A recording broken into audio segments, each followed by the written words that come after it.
we're here at Victus HQ. We're going to test out some bats today, but first we're joined with JD Barrett, who plays a role in the bat design.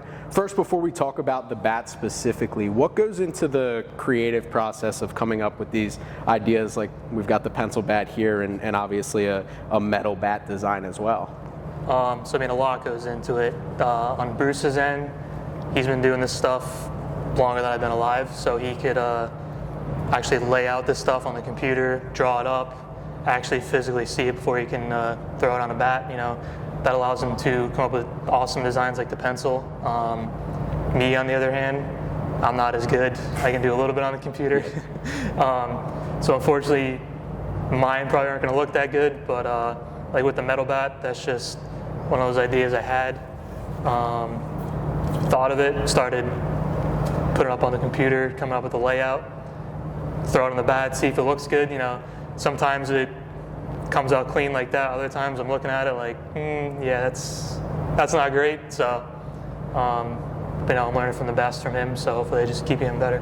Yeah, of course. And you're a baseball guy, right? And probably not, art isn't your specialty. Did you ever imagine that you'd be playing a creative role in designing wood bats that big leaguers use, first off, but also that are pencils and old aluminum bats? No. This wasn't even a thought or even on my radar like a couple of years ago. It's one of those things that happened. I'm glad it did because it's a lot of fun and it's a privilege to be able to do this kind of stuff. Perfect. So let's talk about the bats in general, and a lot of them are different, and I think in golf we've heard a lot about fittings, right? Getting your clubs fitted, length, and kind of weight distribution and things like that. With that, it's become more of a thing in baseball. So if I'm let's just say a player that's looking to have a wood bat design, what's the first thing you kind of have a conversation with a hitter in terms of like, I'm looking for something, I'm open-minded to different handles, different end loaded versus balanced and things like that. What's kind of the first point of conversation that you have? So I mean, typically you'd have them swing a couple different models that are completely different. You know, it's like, all right, do you like the bigger barrel, like skinnier barrel, thick or thin handle? How do you like the knob? You can either go with like a flared traditional, or like a lot of these, there's the cone knob or the no knob on there. Then you just kind of go from there.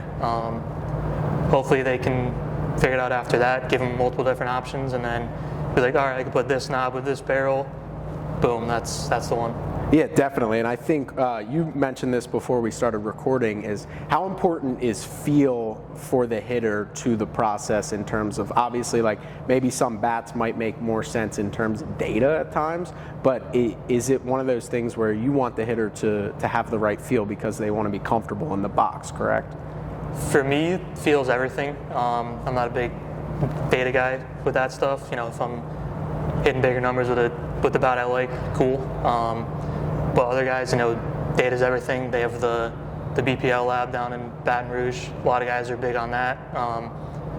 Hey, if it works, it works. Honestly, it's just whatever you prefer, whatever works better up here for you. Yeah, I mean, it's hard enough to hit 95 with spin and things like that. If you don't feel comfortable with the stick in your hand, it's probably not going to go very well, no matter what it looks like in a flip or front toss or even machine setting when you're facing high velocity. So first, I want to ask you about end loaded versus balance. Right? There's a little bit of research out there that says end loaded creates more exit velocity, balance creates more barrel awareness. Have you kind of seen that translate into the results when guys are in here hitting, and what's kind of the process that goes about picking between end loaded versus obviously a more balanced bat? I would say yeah. You will get a little more end loaded. I might have mentioned that earlier or not, I don't remember. But yeah, end loaded you get a little more because you can get that thing to the zone, like a lot more weight towards the end. But depending on the person, you may have to sacrifice a little bit of the contact. That's where the balance comes in. You know, if you're not a big strong guy, like I'm definitely not, I'm leaning way more towards the balance side. You could find the barrel a lot more consistently. You might sacrifice a little bit of exit velo, but I prefer barreling the ball more consistently than trying to get that 1 out of 5 that is just absolutely torched, you know? 100%. And when it comes to the bat specifically, what's the difference between the cup being filled here at the end? Is that usually just if a guy likes a barrel loaded bat, usually just fill the cup, or is there actually like in part of the design where like you can direct the weight more towards the end without the cup being filled?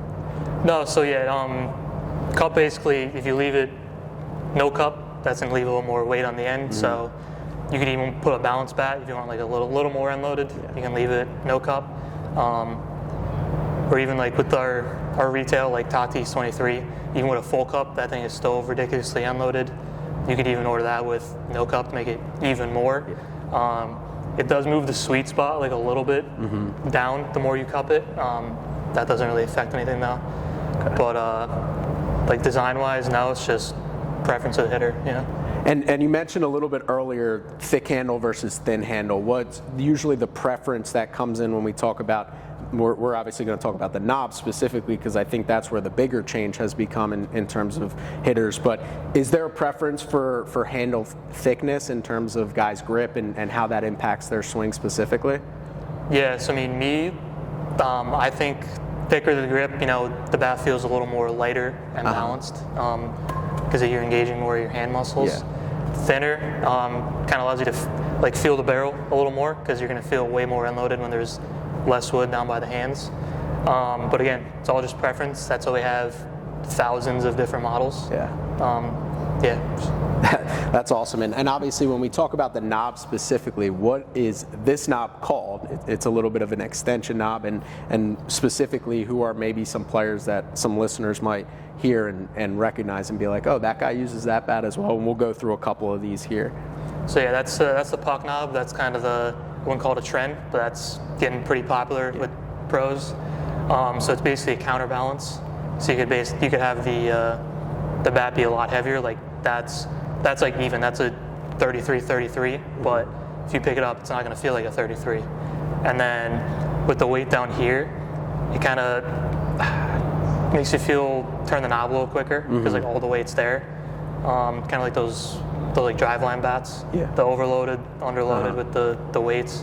Kind of acts like that. Just another tool guys can have in their chest. I guess this would be more of a question for a hitter specifically that uses this, but in terms of like hitters that might be more handsy in terms of their swing and less rotational and trying to eliminate the hands, are they a guy that likes this maybe, would you think? I mean, this is all theory and we're just kind of having bro science conversation right now. But if a guy is handsy and the weight's down here, would they have a tendency to pull the barrel or pull the hands through a little quick? Is that something that maybe is just like my theory, or is that something that maybe you've seen in terms of guys swinging it? I'm definitely not educated enough on it to give a exact actual answer, 100%. But from me swinging it, I think it does pull your hands through quicker. Yeah. Sometimes that'll jack my swing up. Yeah. I think you were taking a couple swings with it. You're like, oh man, this feels weird. Yep. But other guys, it works. Yeah.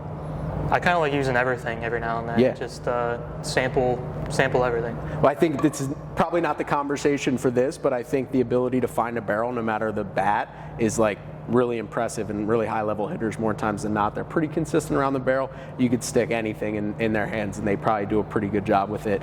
Obviously the axe handle has become a huge deal. What's the benefit of that for hitters specifically, and again maybe some guys that utilize this that have a lot of success using that grip? So axe handle, that's basically a lot of guys with the handmade bone injuries, they use that because it ergonomically fits with your hand as opposed to having the round knob like sticking there. We could put that on any model pretty much. We just started releasing the like retail models with the axe handles on there. Mookie Betts is probably our staple guy that uses those. George Springer. But yeah, again, it's just another feel thing. Yeah. Some guys will love the axe handle. Other guys will never touch it. Yeah. So again, just part of the feel in the toolbox. Yeah, this is definitely one of those that it is a ton of feel because the first time you pick it up, it's different. But the more you swing it, obviously, the more comfortable you get. And the last one here that we'll talk about is, I believe it was called, when we got here, the Alien Knob. So talk a little bit about this one because this is funky, to say the least. Yeah, CJ Abrams, that's one of his models. Definitely one of the more different knobs you'll see. Yeah. Then even he has another one. It's called like the Alien 5, I think. It literally looks like it's a bowl on the bottom. Yeah. It looks like an alien saucer. He does not swing like normal knobs on the bats. So that's just another example of guys swinging like whatever feels comfortable. Yeah. Even if it's as crazy as that.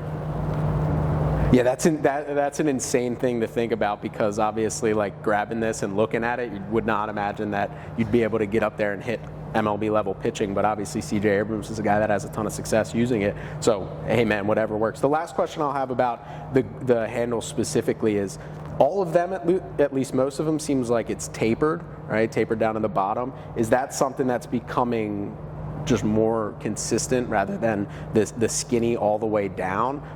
Or is this just the models that we're looking at specifically that end up tapered? So it's a little bit of both. Yeah. Partly, these are just all from my personal stash. So I'm a big no knob guy. I don't really like swinging them. I feel like I have seen a lot more of the cone knobs coming through. I think they're kind of catching on a little more. I feel like Stott was swinging his for a while, like for the past couple of years. Seen a lot more guys order that same model. Guys are making adjustments to it. But no, you still got a decent amount of guys swinging the regular ones. Like that metal one, that's like the Adolis. He'll swing that one. I don't know. There's definitely getting more of them. But still, a lot of guys still stick with the traditional stuff. So the last question here, and you mentioned Adolis. Who's the most impressive guy that you've seen, whether it's in here or swinging and testing bats, and just been like, you're one of one and you're just immune? I haven't seen anybody in here. I haven't been in here when the pros in here, but most impressive guy I've seen was Aaron Judge. He hit the farthest ball I've ever seen in my life, like in AAA. Yeah. That's awesome. That's awesome. Well, we're going to test some of these bats out and talk about some of the different feels with it, but we appreciate you kind of breaking it down for us and talking in detail about each of these bats and what makes them different. Of course.